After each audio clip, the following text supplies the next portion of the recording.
Well, we're back at Martians Attacks SNG. Yeah, we are. There's so much to do still. We've got scenes with Doug Drexler and Gary Hughes to shoot.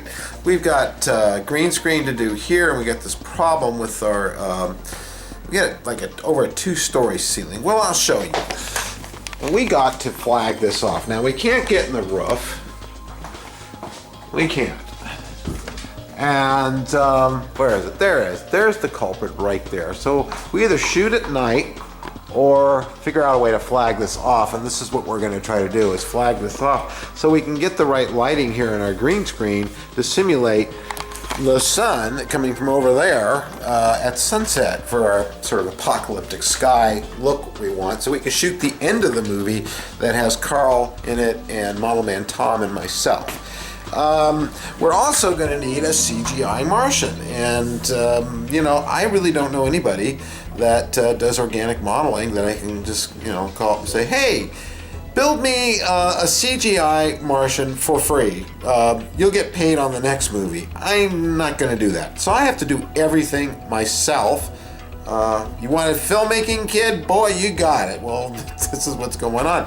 So I've got that video game mesh that I used for the trailer, which looks like the Mars Attacks cards, and I think to myself, well, rather than build one all from scratch, since it's all set up for animation and rigged, I'm just going to change the textures and change the chest pack and that kind of stuff on it. So going over here, excuse me, Hal, you'll see this was the original.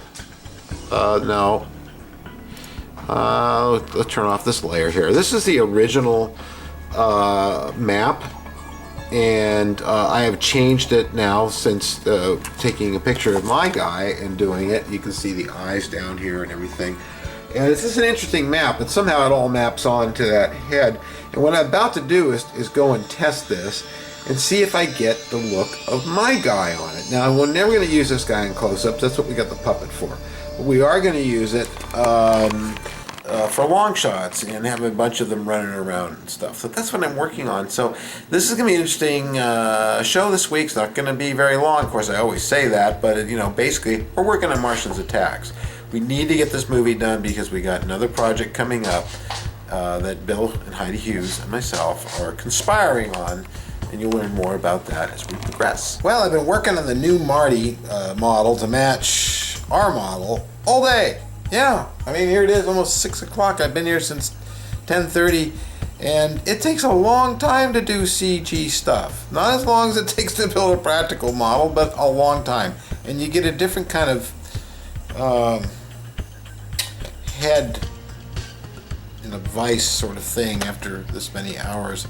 And I know for some of you hot dog pro CGI guys out there that, what have you been at it? 6-7 hours? Woohoo, whoop-de-doo. Well, you know, try being 63, doing all the other stuff that has to be done in this movie and doing this stuff too, before you say that. Because I know some of you are saying that. Come on.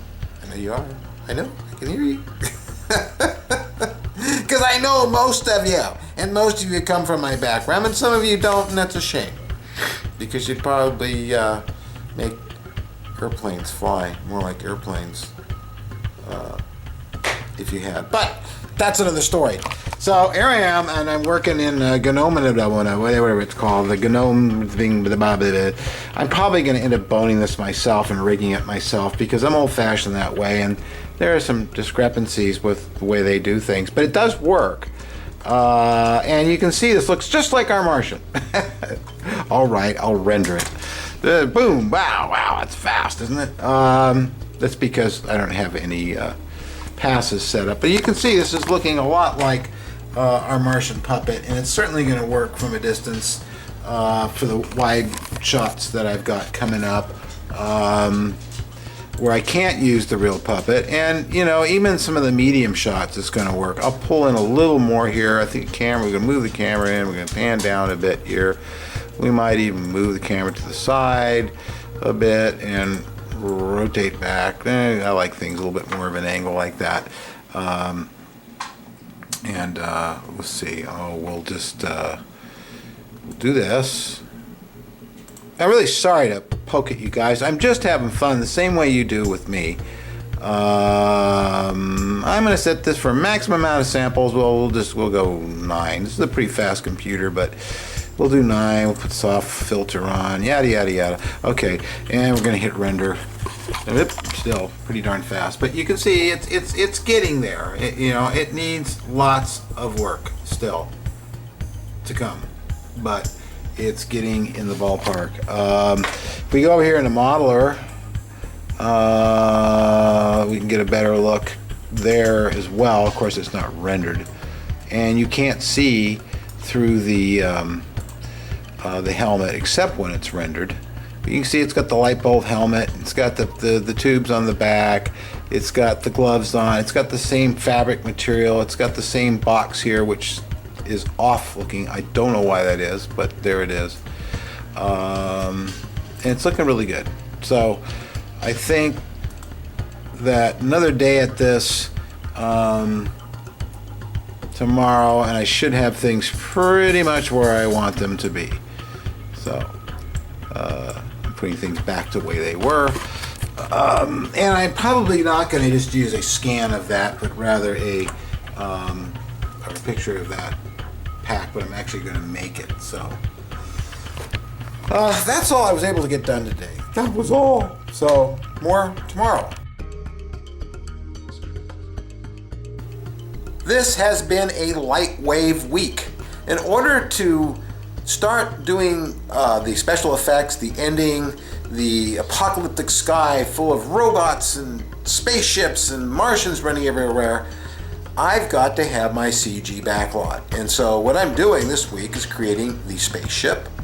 I am creating, of course, the alien, and I got to make his gun. And the reason I need all this stuff is because I can't do everything with the practical. Well, I could if I want to take to next year. So this is why we call it a mix of both. And as Doug Drexler is so been so pointed at pointing out, whenever somebody builds a cool practical puppet, everyone says, God, you don't need CG, and you don't need this, and you don't need that. And he always says, let's see it run. Gotcha. Yeah, well, okay, we could make the damn thing run, but you know what? The whole concept here is filmmaking. You've got all these tools. You've got CGI, you got practical, you've got your editing bay, your After Effects. You use them all to make the movie you want to make, and whatever works best. CG is not the end all for everything. You can do an entirely made CGI movie. I've seen it. I love them. It's great. But you don't have to. Everything goes.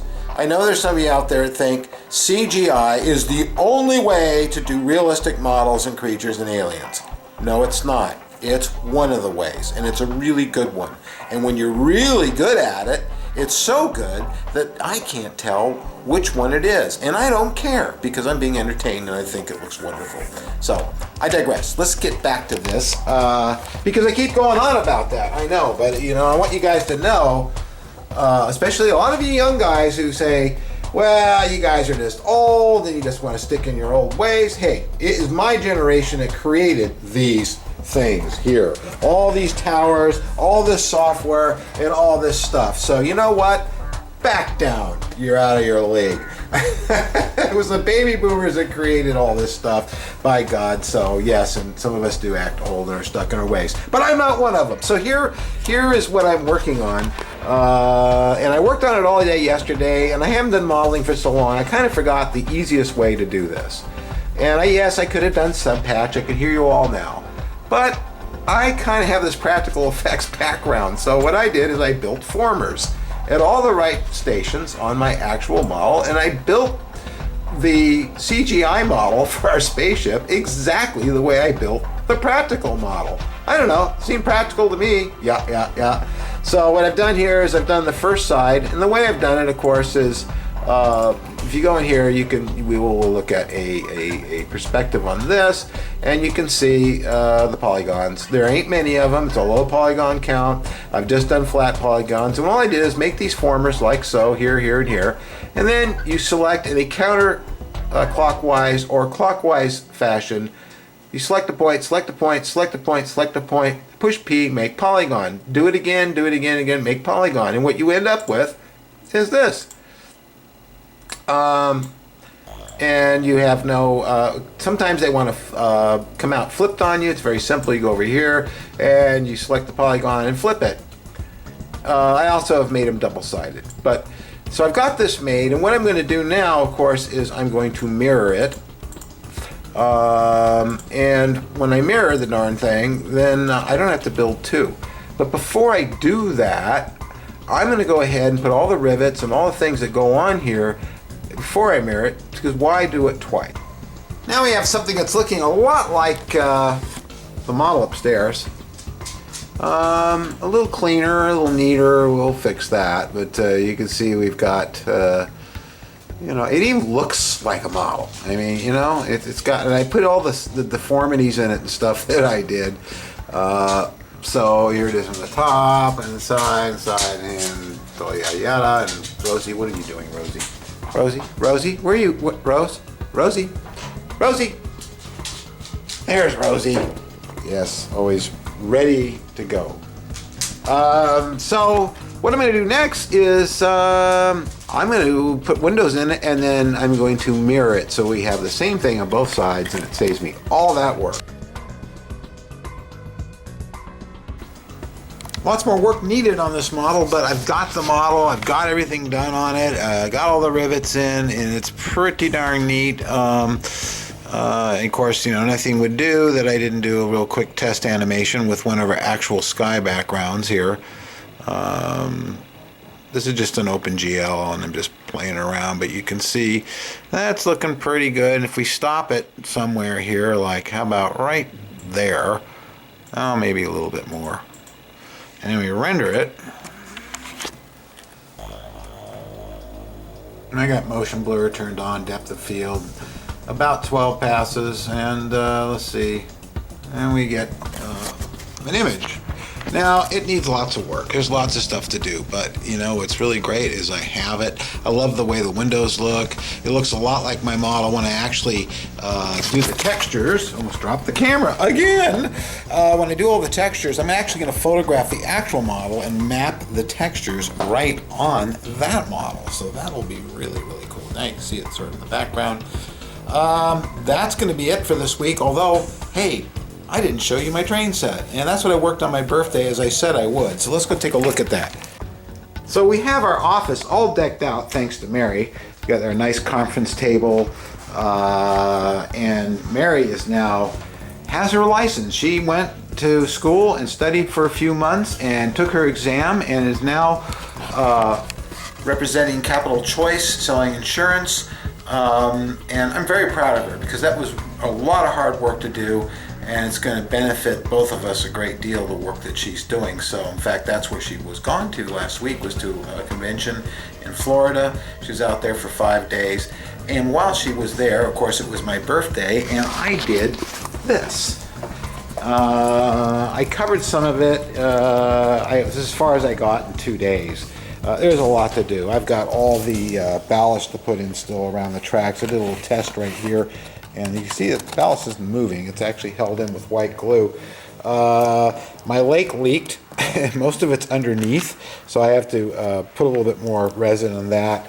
I've been slowly but surely carving away bits of this stuff. This is the foam that you can get for keeping insects and pests out.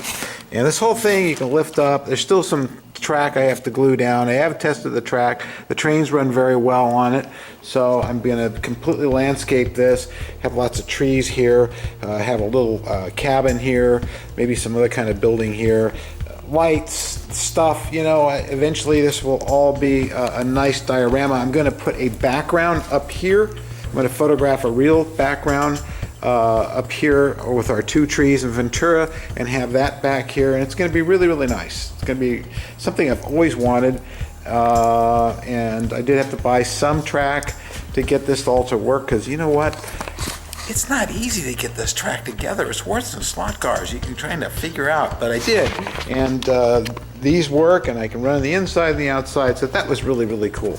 Of course, you know about our Martian, which we still have right here, and we're going to start doing tests with him next week.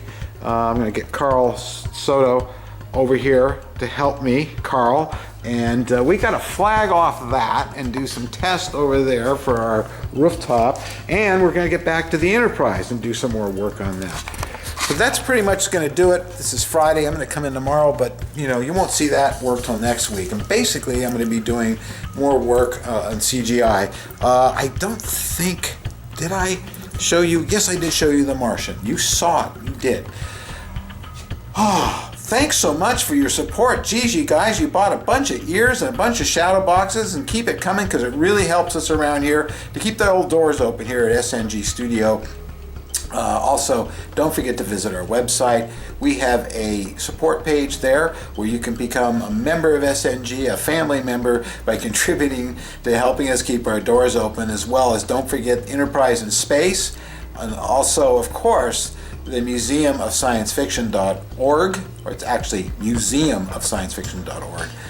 And we are also have a button on our page, not their page, for contributing to the construction of the large Enterprise model. Whew, that's a mouthful. I will see you guys next week, if not sooner, in a selfie. This was a selfie.